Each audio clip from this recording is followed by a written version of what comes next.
Aryna Sabalenka had a little bit of a love-hate relationship with the US Open. It's the site of her most career-pivotal turning point. In 2022, she staged a remarkable comeback from 6-2, 5-1 match points down in the second round versus Kaya Kanepi, ultimately advancing to the semifinals, a stage she has reached every year at the Open since 2021. After two consecutive crushing semifinal losses, Sabalenka finally broke through in 2023 and seemed poised to claim the trophy in the final against Coco Gauff. However, her opponent, fueled by overwhelming crowd support, turned the match around, leaving Sabalenka in tears. But on Saturday afternoon, a more mentally resilient Sabalenka shed tears of joy, having finally conquered the concrete jungle. Hey, my name is Christian Bassnight, and welcome to Christian's Court, where I cover tennis from all angles. If you have not yet already, make sure you subscribe and click the notification bell so you're notified whenever I post more tennis content and US Open content like this. Yes, Aryna Sabalenka is finally a US Open champion after taking down home crowd favorite Jessica Pegula 7-5, 7-5. This is Sabalenka's third major title and her first outside of her two Australian Opens. She's the first woman since Angelique Kerber in 2016 to win both the Australian Open and the US Open in the same season. Now, in this match, Sabalenka's serve was not as big of a weapon as it was throughout the tournament. The first serve percentage was a little bit lower, but I gotta give credit to Pegula, who returned exceptionally well throughout this entire match, and she just got so many balls back in play. Pegula got the first break of the match to go up 2-1, and she had a game point to consolidate it, but Sabalenka fought it off, and she let out a loud "let's go" roar, and she broke right back. And I think that break back really allowed her to settle into this match. With the momentum on her side, Sabalenka broke again, and she got out of a lengthy service game afterward to go up 5-2. But when it came time to serve for the set at 5-3, Sabalenka definitely blinked a bit. She struggled to land first serves in, and Pegula made her pay, and she broke her, and she consolidated afterwards to level up the set at 5-all. Perhaps the biggest moment of the opening set was at 5-all. Sabalenka served, and Sabalenka double faulted at 30-all to go down a break point. But she made the sensible decision to just try to kick in the second serve at around, I believe, 84 miles per hour, and Pegula did not attack, and she let her off the hook, and Sabalenka took advantage, and she ended up hitting that next shot up a backhand winner down the line. Sabalenka eventually came through that nail-biting 5-all game, and she engaged in another big back-and-forth game the following game afterwards, where she needed a total of 5 set points before sealing it in an hour. Pegula definitely had an opportunity to not only break to go up 6-5 and serve for the set, but to also push this one to a tiebreaker, which would have been major for her.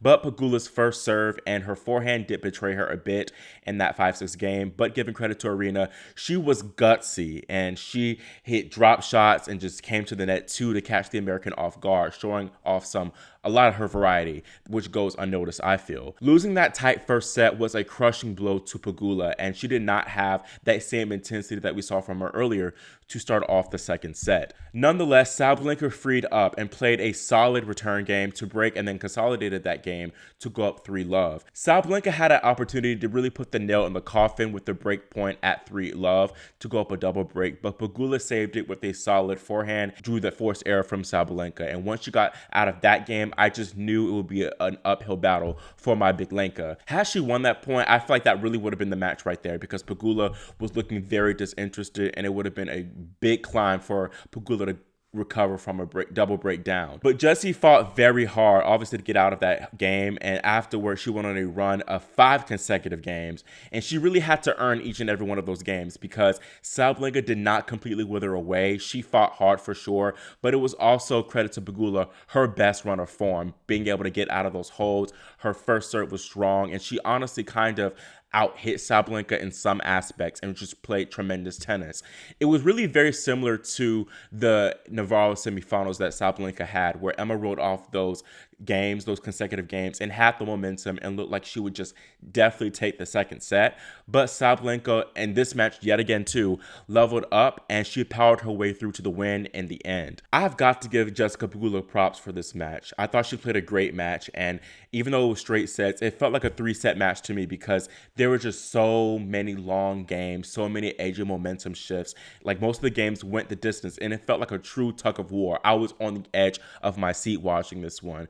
It really was not looking that way, especially when Pegula, of course, was down love 3 and a point away from going down the double break in the second set. But getting out of that game definitely gave her a lifeline, and boy, did she use it. I don't think she really choked from being up 5-4 in the second set. She was active in the remaining games also, but it just came down to Sabalenka simply being better in the end and raising her level another notch. I think all things considered, especially with this being her first major final, Pegula played as good as she could have, perhaps. The biggest critique I have for her is perhaps her not making as many first serves, especially when the going got tough, because she only won 21% of second serve points. So she had to get that first serve in, or Sabalenka would be on the offensive and really eat her alive.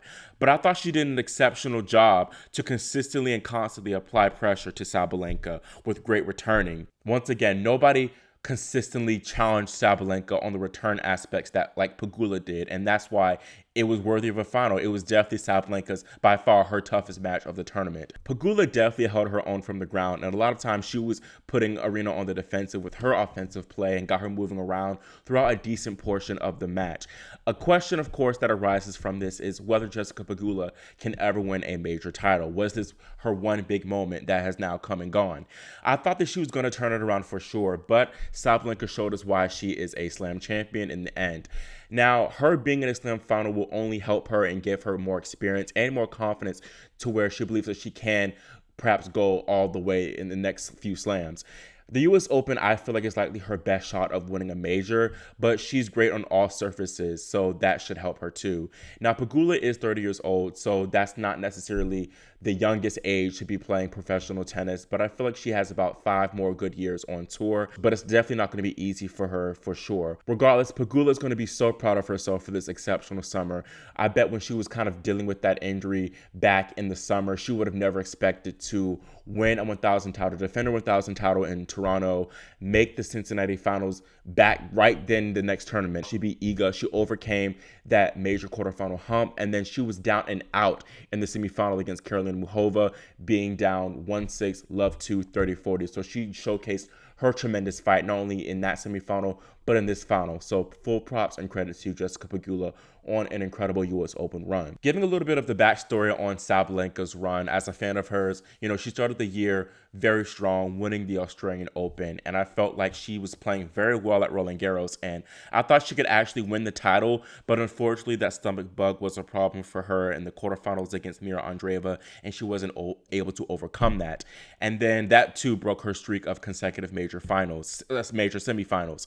I thought that she would have a really good shot at winning Wimbledon. She looked good, I think, in the one match we saw from her in Berlin, but unfortunately she had a shoulder injury that sat her out of the championships, which was devastating. And on one hand, her missing Wimbledon and missing the Olympics aided her in this US Open, and it kind of gave her more energy to go as deep or go deeper for sure. Also, to how she recovered from that shoulder injury it was a perfect build-up. She returned in late July for the DC 500 tournament, made the semifinals there, but played poorly, to be honest. And then she played better in Toronto, but still not great, losing in the quarterfinals there to Anisimova. And then it all came together, and she rounded into form beautifully in Cincinnati, winning the title without dropping a set. And after she won that title, she was not the huge favorite, but the favorite to win the US Open. She handled that well too. So she handled everything so well. Now, talking about her game and everything else, just giving her praise, I just feel like really Aryna proved through this win today that she's on another level. Simple as that. She is more than just a power player. She's not afraid to come into the net and use touch as well. And I feel like that's what sets her apart from other big hitters like Naomi Osaka. I have to say it. She's also improved her movement tremendously, and her movement was able to steal her a few crucial points, and that's huge when you're able to kind of be a big ball striker, move well too, move better too, and then also incorporate the net play and the touch. Like, that's why she is now a 3-time major champion. The biggest thing, though, too, is that she has established herself completely as one of the most mentally tough players on the women's tour right now. We would have never said that about her a few years back. She was so volatile on court, and players could definitely count on her kind of collapsing when things got tight. But she had plenty of time to get tight in the tournament. The third round against Alexandrova when she was down a set, and the semifinals against Navarro when she squandered that 6-3, 4-2, 4-15 lead, and Navarro was coming up on her tail, but she reeled off the last 7 points of the match to win that one. And then, of course, here in the final, she had 3 love, y'all. A point to go up a double break and basically seal the match. And then Pegula wrote off 5 consecutive games. She could have easily let that one go. And low-key, she impressed me too, because I just knew she was going to lose the second set. I honestly turned it off for one game when she lost that 5-3. When she went down 5-3, I was like, oh my gosh, she's going to lose the second set. She's probably going to lose the third set. But she won the match in straight set. She showed me too. She also dealt with the crowd wonderfully here, both in the semifinals and here in this final, especially when she lost the momentum in both those matches and the crowd really was starting to cheer even louder. Sabalenka did not let it get to her at all, unlike last year's US Open final where it definitely played a role. Now, talking about that 2023 final with Sabalenka and Coco Gauff, there was a strong narrative about Sabalenka basically gifting Gauff the win. People weren't outright saying it, as far as the commentators weren't outright saying it, but it was like, oh, Sabalenka's meltdown is why Coco Gauff won, or the crowd is why Coco Gauff won.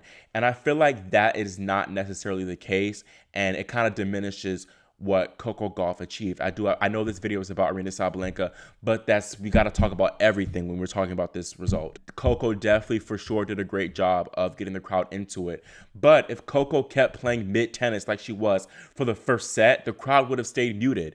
We got to give her credit, Coco credit, for putting herself in a position to even turn the match around and then get the crowd involved. Sabalenka has really always had periods of where she fumbles leads and kind of lets opponents back into matches. And she kind of low-key did it a little bit here in this final too. Normally she is able to control it, but against Gauff, Coco made it completely difficult for her because of her exceptional counter-punching capabilities. Coco just ran down every last ball in that match. And Coco took advantage of Sabalenka's lapse in play, as well as she used the crowd excellent. Again, without Coco turning that match around, the crowd would have nothing to cheer for. That's not to say that the crowd didn't have an impact on Sabalenka's game too, because if you're on the receiving end of people cheering for your double faults and whatnot, that will affect you for sure. But bottom line, I think we can both say that Coco and Aryna were deserving winners in their own right. It's not right to say that Coco scammed her win, because it's not like she came out of nowhere. She was in the best form actually heading into the US Open. She might have not played her best tennis at the Open, but she won DC and she won Cincinnati. Even I have to check myself, because in my mind, I thought that Sabalenka should have won for sure, because that day on paper, she played the most aesthetically pleasing tennis, while Coco had to scrap so hard. And Gauff winning that match was the definition of winning ugly, because she played poorly for much of it, but she finished it strong and she proved why she is a deserved winner. Now, focusing back on Aryna, she has solidified herself as the best hard court slam player by far. But can she win the other 2 majors and achieve the career slam? Just how far can she go? I say yes, for sure that she can. She really already should have won Wimbledon when you think back to 2023 and how she fumbled that match against Ons Jabeur in the semifinals.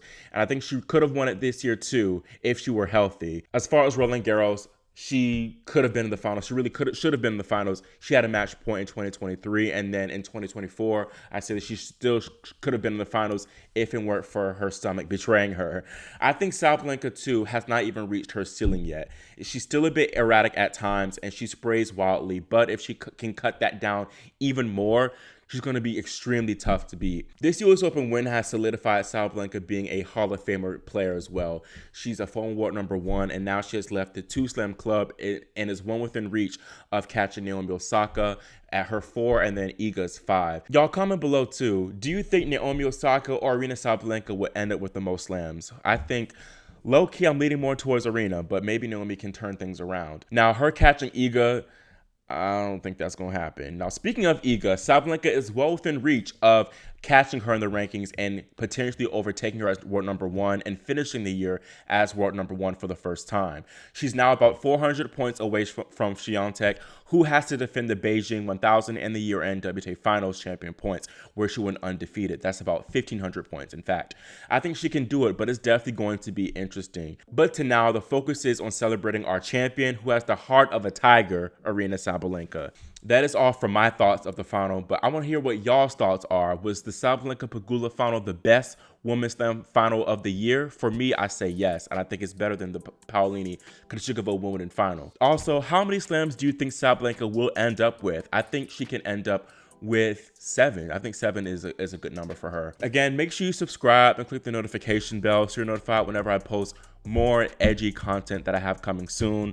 Thank you all so much for your support, and I'll see y'all next time here on Christian's Court.